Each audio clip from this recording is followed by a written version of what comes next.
Hi, and this video is just showing you how to use our new pay-as-you-go meters here at Hoppleys.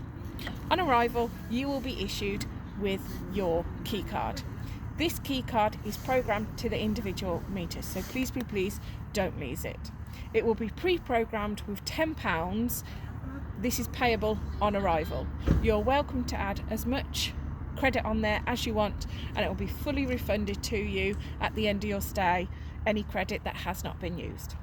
So once you go to your pitch, you'll have to add in your lead in the normal way.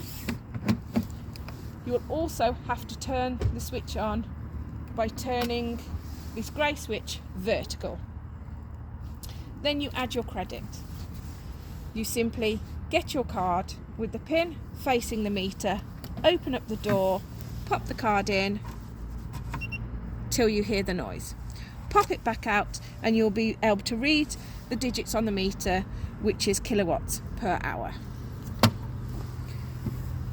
Once you have stayed and you want to get the credit back off your box, you simply open the door, and with continuously pressing the red button, you put the key card back in, you hear the other noise, take it back out, and you should be able to read no credit left on the screen.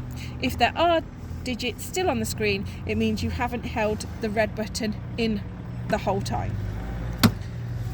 You then turn the meter back off, take your electric lead back out, and then go and use this to get your credit back in at the office when you depart.